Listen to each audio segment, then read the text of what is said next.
This is Apple's new M4 Pro Mac Mini, and this might just be the most powerful, small form factor computer you can buy right now. No joke, guys, some of these results I will share with you today genuinely blew my mind. And what's wild is not just how powerful it is, it's how tiny, quiet, and weirdly, how it stacks up to be pretty good value. So today we're diving deep into Apple's smallest Mac, powered by the M4 Pro chip and 24 gigabytes of unified memory. So let's quickly break down the pricing because Apple gives you a pretty wide range to choose from, to put it mildly. It kicks off at $999 for the base M4 model, and that comes with a 10-core CPU, 10-core GPU, 16 gigabytes of unified memory, a 256 gigabyte SSD, and Thunderbolt 4 ports. Now you can jump that up to 512 gigabytes of storage for $1299 or 24 gigabytes of unified memory for $1599, still with the standard M4 chip. Then you've got the big jump to the M4 Pro model, which starts at $2199. Now that gets you a 12-core CPU, 16-core GPU, 24 gigabytes of unified memory, a 512 gigabyte SSD, and Thunderbolt 5 support. For an extra $300 on top of that, you can upgrade the chip to a 14-core CPU and a 20-core GPU, which is a pretty decent boost if you're doing heavier GPU or multi-threaded workloads. Now, my unit, I'm stuck with the standard M4 Pro, 12-core CPU, 16-core GPU, and honestly, that's more than enough for most power users. Now, you can go a bit wild, up to 64 gigs of RAM for $900, or a whopping 8 terabytes of storage for $3,600. But unless you're doing serious workstation level tasks, this base M4 Pro config is the sweet spot. Now, this being a desktop, the other super important thing to consider is what display to use. And that's where this comes in, the Apple Studio display. I'm gonna say something right now that makes me sound like a shill, but I swear it is true. This is hands down one of the most aesthetic pieces of tech I've ever owned. It's sleek, minimal, and it just makes my desk feel like a proper workspace. The aluminium enclosure, thin bezels, and perfectly color-matched stand give it this understated industrial elegance that Apple just nails. The whole experience feels extremely premium and clean. The panel itself is also top tier. You're getting a 27-inch 5K Retina display. That's a 5120 by 2880 resolution at 218 pixels per inch, 600 nits peak brightness, support for 1 billion colors, P3 wide gamut, and True Tone. Performance-wise, it is a dream with the M4 Pro Mac Mini. There's no scaling weirdness, no refresh rate compromise, it's buttery smooth at native 5K resolution. It also pulls double duty as a desktop hub, thanks to its included Thunderbolt 3 USB-C port for a Mac connection, which also has up to 96-watt charging if you're using a MacBook. You also get 3 downstream USB-C ports for accessories such as storage, peripherals. I've even got my SSD plugged straight into it, so my Mac Mini stays cable-free and everything else connects through the display. It's plug and play in the best possible way. Ooh, that kind of rhymes actually. You also get a 12 megapixel webcam with center stage, where basically the camera will just follow you as you walk around your room, a 6-speaker sound system with force canceling woofers and spatial audio, and a 3-mic array that's actually shockingly usable for video calls. I'm not joking, it's actually become my main microphone for meetings just because of how convenient it is. How many times have I told you to wear something appropriate to work? You know what? You're fired. So whether you're editing content, designing, working with text, or just watching your favorite YouTuber, it feels like the Studio display and Mac Mini were meant to go together. It isn't a cheap piece of hardware at $2499 or $29.99 if you opt for the nano texture display, which gives it an anti-reflective matte finish. Come to think of it, that actually does make it more expensive than my Mac Mini, but honestly, I would find it super hard to replace this with anything else on the market. Now, going back to the Mac Mini, and let's talk about design, because while the new Mac Mini might look familiar at first glance, this is actually its first major redesign since 2010. So the very first Mac Mini launched all the way back in 2005, and it was running a PowerPC G4 chip. And just hearing PowerPC Instantly takes me back to my computer science degree. Reduced instruction set, more like reduced will to live. In 2006, Apple made the jump to Intel, and then in 2010, we got the first unibody redesign. It also added HDMI and positioned the Mini as more of a home theater companion, kind of a pro version of the Apple TV. Then in 2018, Apple introduced a more industrial design with Thunderbolt and Intel Core i CPUs, but the exterior didn't change much. Even the M1 and M2 generations kept that same shell until now. In October 2024, Apple finally gave the Mac Mini a complete makeover. And this one, it's smaller than ever, just 12.7 centimeters wide, 12.7 centimeters deep, and 5 centimeters tall. It's not just compact, it's borderline ridiculous. Barely bigger than an Apple TV, yet inside you get a fully fledged desktop class Mac. And this time there are ports on both the back and the front. On the M4 Pro version, you get 3 Thunderbolt 5 ports, which is actually a big deal because it doubles the bandwidth on those USB-C ports, meaning faster file transfers at 120 gigabytes per second, and it adds support for dual 6K monitors. You also get 2 front-facing USB-C 3.0 ports, a full-size HDMI 2.1 port, a choice of either 1 gigabit or 10 gigabit Ethernet if you pay the extra, and a 3.5mm headphone jack with high impedance support. There's no SD card slot and no USB-A, which might be a deal breaker for some. And for whatever reason, classic Apple, they decided to hide the power button underneath, which is not really a big issue. It's weird enough probably to be meme-worthy.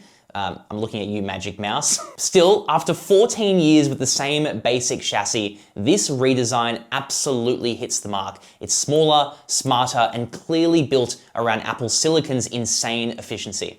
And if you flip it around, you'll even notice a ring of tiny vents. Barely visible, but they're the key to how this tiny machine stays cool. So let's get into that. Now, despite how compact this thing is, the thermal design is clever. Air gets pulled in from the base through those vents and exits out the back of the circular fan assembly. No rear exhaust, no massive cooling pipes, just one fan. Some smart airflow, and a super efficient chip. The best part, for me at least, it barely makes a sound. Under idle or light productivity, it's silent. Even under heavy load, like exporting a video or running a GPU benchmark, the fan does spin up, but it's still whisper quiet. It literally needs to be completely silent in here for me to hear any noise coming from this thing. The power draw is just as impressive. Peak power consumption is 140 watts, and most of the time, you'll sit well under that. In fact, during my GPU benchmark, that was the highest we got, and that was only about 20 watts. Compared to a typical Intel desktop, it's dramatically more efficient. And that's thanks to Apple Silicon's ARM-based architecture. Compared to a similarly performing Intel-based system, just forget about it. Which brings us to why this machine feels so different from traditional desktops. Its performance. So the M4 Pro chip is built on ARM architecture, which is very different from the x86 architecture that Intel and AMD have used for decades. In simple terms, ARM is designed for efficiency first, fewer instructions, lower power usage, and higher performance per watt. Apple switched to ARM with the M1 chip back in 2020, and since then the performance leap year on year has been nothing short of dramatic. Unlike Intel's traditional approach, which involves a lot of brute force, ARM relies on a highly optimized instruction set and unified memory. Essentially, that means that the CPU, GPU, and neural engine can all access the same pool of RAM without needing to copy data between components. In this configuration, we're looking at an M4 Pro chip with a 12-core CPU, which includes 8 performance cores and 4 efficiency cores, a 16-core GPU, a 16-core neural engine, and 24 gigabytes of unified memory. It even has 273 gigabytes per second of memory bandwidth, which results in the highest single core score of any Mac we've tested to date, even outperforming the MacBook Pro with M4 Max. We'll get into exact benchmarking performance soon, but multi-core performance is right up there too, and GPU performance is surprisingly good. Real-world performance backs this up. Rendering color-corrected 4K footage on DaVinci Resolve is lightning fast. Video editing in Premiere Pro in 4K again is buttery smooth, VS Code flies through builds, Photoshop object detection and generative fill run nearly instantaneously, and even multitasking across all of these daily, my typical workflow consisting of Chrome with VS Code, Photoshop, Slack, Premiere Pro all at once, it doesn't bog this thing down at all. The M4 Pro chip in this thing isn't just blazing fast, it's cleverly fast. and that's what sets it apart from traditional desktop chips. And it's why Apple's been able to put this level of power into a machine that almost fits into the palm of your hand. All right, guys, time to get into the numbers, because this thing doesn't just feel fast, it is fast. I'm talking benchmark breaking fast. Running Geekbench 6, the Mac Mini with M4 Pro and 24 gig of unified memory pulls off a single core score of 3986, which is currently the highest single core score I've seen on any Mac ever. For multi-core, it scored 20,413, which is right where you'd expect for a 12-core CPU. Solid, efficient, and consistent under load. But where it really shines is individual test categories. In single-core object detection, it scored 5,748 or 172 objects per second. In the multi-core code compilation test, which uses CLang and simulates compiling languages like C, C++, and Objective-C, it scored 33,166, compiling at a rate of a whopping 163,300 lines per second. If you're a developer, you'll know that's blazingly fast. Over on the GPU side, Geekbench 6 using the Metal API returned a score of 96,918, with the standout category being stereo matching, which hit 295,160, processing 280.6 gigapixels per second. Again, massive compute throughput for a machine of this size. But here's the wild part. While running these benchmarks, I kept an eye on real-time power usage using the power metric tool in Terminal. And the GPU benchmark only pushed power draw up to 20 watts, while the CPU tests maxed out at just 8 watts. That's bananas. You're getting desktop level performance at laptop level thermals, and it's still quieter than a whisper. Now, if we compare this thing to the MacBook Pro with the M4 Max chip, which we recently tested here on the channel, the Mac Mini actually beats it in single core performance. The M4 Max scored 3977, while this Mini hit 3986. A tiny margin, but a win's a win, and I'll take it. For multi-core though, the M4 Max does pull ahead with a score of 26,006, which does make sense. The chip has 16 CPU cores compared to the Mini's 12. And when it comes to GPU, the M4 Max blows it out of the water. 188,112 versus 96,918, thanks to its massive 40-core GPU. And in that stereo matching test, the M4 Max hit 619.9 gigapixels per second. That's over double what the Mini achieved, which tells you exactly what's coming next when we talk about gaming. Let's do it. Alrighty, thanks future Jacob. It's time to game now on the Mac Mini, and we're starting off with one of my favorite games of all time, Minecraft. Yes, this was my childhood pretty much. Played the crap out of this game, absolutely loved it. And of course, we're gonna be gaming in true Mac Maestro style, because here I've got a Magic Keyboard. As you can see, I've got a Magic Keyboard, and I've also got a Magic Mouse. So great accessories, fantastic build quality. This thing is so low profile, it's actually a joke.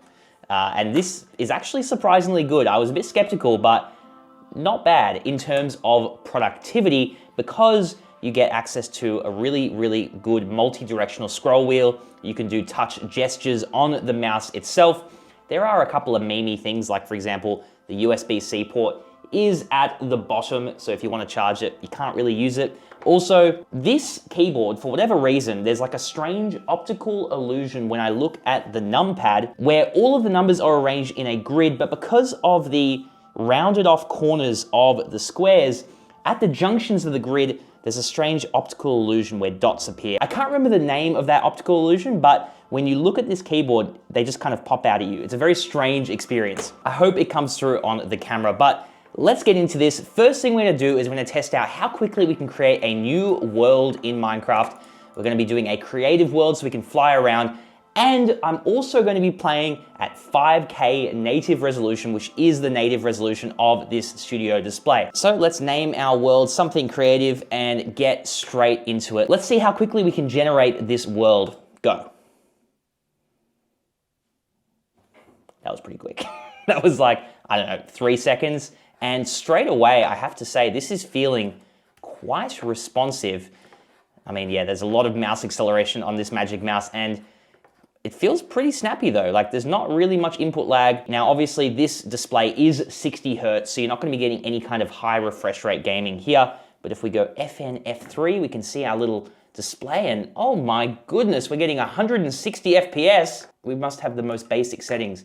Okay, we've got graphics on fancy, render distance is on 12, which is decent, smooth lighting on. So these are like the max settings on vanilla Minecraft, and we're getting a very playable 140, 160 FPS. Fly up a bit and see if we can render some terrain in the distance. So it's dropped down to 120, ooh, 86 FPS, 76 FPS. So you can see when it's rendering new chunks, the FPS does definitely drop. Honestly, guys, this is beyond playable. Let's have a look at how much power we're using. So if I come over here, I'm gonna run a power metrics command, sitting at about 8 watts. Nothing crazy there. That's just GPU, by the way. And total combined power is just under 9 watts. I mean, that is still trivial wattage. That's absolutely nothing. And by the way, do you hear the Mac Mini at all? No? Even if I put my microphone up. Making no noise. It's silent. All right, let's try turning up the render distance slightly and see if we can make this thing suffer. Let's go 18 chunks. Now, we are running the Java version of the game. That's the only one that is compatible with the Mac. And geez, see how quickly that rendered those distant chunks. 71 FPS, so 59 FPS. We managed to get it below 60 for a second, and now it's straight back up. So yeah, very much playable, no issues whatsoever. Would I recommend playing on a Magic Keyboard and a Magic Mouse? Probably not, but if you're like me and your gaming mouse only has a USB-A connection and you've lost your bloody USB-C dongles, you've got no choice. Because the Mac Mini, it doesn't know what a USB-A port is. That's archaic to the Mac Mini. What do you think of the Mac Mini? What do you think of the Mac Mini, sir? Are you impressed? Oh my God, I'm coming for you, zombie. All right, before I get too carried away, let's check out a more intensive game, Cyberpunk. So now we're in Cyberpunk, and let me fix up some of the settings here. So first of all, we wanna go full screen, 1080p. I think that's probably what we're gonna have to go with, to be honest. So we're gonna be using Metal FX resolution scaling, which is the Apple version of it. Obviously, NVIDIA have DLSS and AMD have FSR. So I'm gonna be setting it to performance mode. Yeah, I think we're gonna need all the help we can get. I'm gonna turn frame generation off, texture quality set to high, ray tracing definitely off. Alrighty, we've loaded in. I'm kind of scared. Oh, hey, okay, we are getting currently 90 FPS, 100 FPS. Keep in mind, we are running at 1080p with some pretty severe upscaling, and the visual artifacting is shocking. Just look at the pedestrian crossing there. That is pretty full on.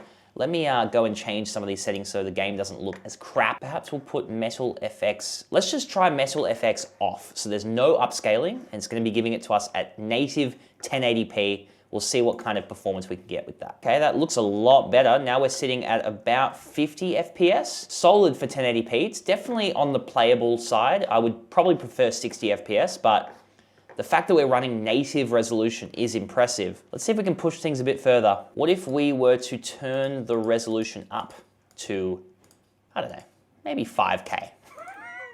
The native resolution of the display, and see what kind of FPS we can get. This is probably stupid. Oh God. I tell you what, it looks amazing, but we are sitting at about 8 FPS, but my goodness, look at the quality. That looks phenomenal, but there is so much lag, that is unplayable. Now we're at 1440p native resolution, still getting weird ghosting artifacts. I'm not sure what's causing that, but we are running at 30 FPS. So that shows me that if we were to enable some form of resolution scaling, maybe balanced setting, and perhaps apply that, let's see what we can get. There we go. So now we're sitting at about 50, 57, 60 FPS. So the game is actually playable at 1440p. You just have to dial in the right settings, and it's not gonna look as good as, say, native resolution. And I have to say, I'm not overly impressed by the Metal FX upscaling. It does create these kind of jagged lines here on the pedestrian crossing. Reflections don't look quite right. But guys, we're playing on a Mac Mini, and we're probably using like 20 watts of power. This is pretty much blowing away my expectations.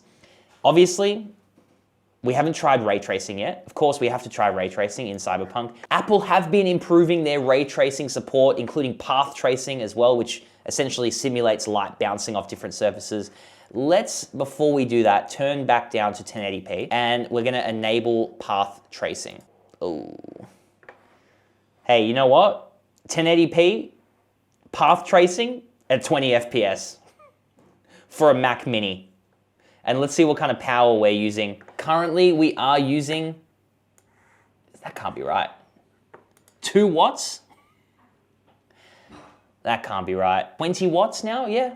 We're using about 20 watts. Gaming using ray tracing, definitely not playable. Gaming at 1440p with some kind of upscaling, definitely doable, even on Cyberpunk. So honestly, guys, I'm pretty impressed by the performance of the Mac Mini. I can't believe I'm saying it. It's not gonna blow you away, and it's not gonna be anywhere near the M4 Max performance with its 40 GPU cores, but this thing actually holds its own. There are a few things to keep in mind. First, no discrete GPU. Now that might just sound like an obvious fact, but it does matter if you're doing high-end 3D work, training AI systems, or even gaming. The integrated GPU is good, shockingly good for its size, but it's still not a dedicated card. Second, there's the upgradability question. There is none. Everything, memory, storage, even the chip is soldered in. So what you buy is what you're stuck with. So make sure you configure it properly up front or you'll regret it later. Third is port selection, so no SD card slot, no USB-A, just Thunderbolt, USB-C, and HDMI. That's great for the future, but if you still live in dongle land, prepare to build an adapter empire. In fact, I'm currently unable to use my low-free Flow 2, review coming soon or already out on the channel, with its 2.4 GHz dongle, which is a bit of a shame. And finally, the price creep. Sure, $21.99 for this config is decent value, but by the time you add a mouse, a keyboard, memory, storage, and maybe that studio display, you're staring down the barrel of a 6K plus setup. Now that's not exactly entry level anymore. So who is this Mac Mini M4 Pro actually for? Honestly, it's for anyone who wants top tier performance without the size, noise, or heat of a traditional desktop. It's not for hardcore gamers or people needing PCIe expansion, but if you are a developer, content creator, or power user who wants Mac Studio-like performance for less cache and less clutter, this is it. It's small, it's silent, it's stupidly fast, and paired with something like a studio display, it has created one of the cleanest, most powerful work setups I've ever used. The M4 Pro Mac Mini doesn't just punch above its weight, it has fundamentally changed my brain chemistry and underlying belief structure on what a tiny desktop can do. And that's why it's staying on my desk for a long, long time. Or until the M5 Pro version comes out and I buy that to review on the channel. See you in the next one. Please subscribe if you've enjoyed, and ciao for now.